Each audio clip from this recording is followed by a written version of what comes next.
You've got the book, Where's the Line? How States Protect the Constitution by Ken Ivory, which is a tremendous book, and states have the right and the duty to protect their citizens. But there are other issues. You know, it's not just the control issue. This is Epoch Times here, opinion section, January 10th through 16th, the day the dollar dies is the headline.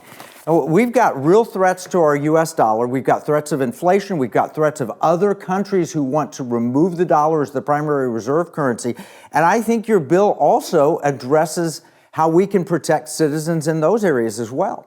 Yeah, I think that's right, Kevin. Most people don't realize that what the BRICS are after, the Brazil, Russia, India, China, South Africa trading bloc, they just invited all the oil-producing countries in. And as of January 1st, 2024, they're now trading oil in currencies other than the dollar. And Kevin, this year, the indebted United States has to go into the capital markets for more than $13 trillion.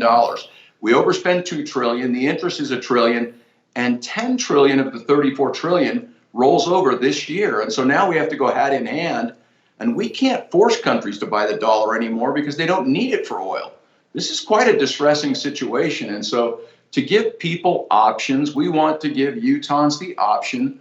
They have a better choice to store their earnings and savings, and this is the way that we're moving forward. We invite all other states to join us in this. It's very critical at this time. This is not like times before. This really is mission critical right now. Well, and the legislature has the constitutional authority to establish this, and that's been established also in Supreme Court case Lane County versus Oregon, where they said, oh no, if a legislature passes gold and silver for taxes or whatever purpose, nobody can override that. But on the executive branch side, you have to implement it. And I can't imagine a better combination than we have in Utah. I mean, here's a Bank of Kentucky note from 1837 for 12 and a half cents, literally 1/8 of a piece of 8. But Treasure Oaks, what's it going to be like to implement something like this?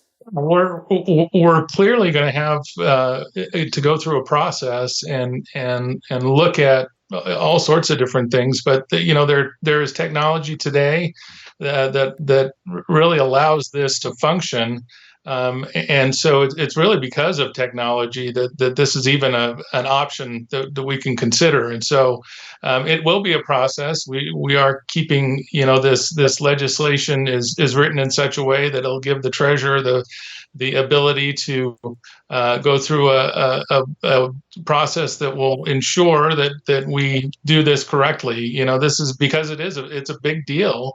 We want to make sure that we have examined the situation appropriately and are putting regulations in place, auditing in place, all of these different things to give people the comfort that this is being done right. Well, it was great meeting in your office just recently, and we got to demonstrate. We brought in Jason Cousins of Glint, and he showed just one option. It's not the only option, but just one option, and how efficient it could be and the tools that would be available to you.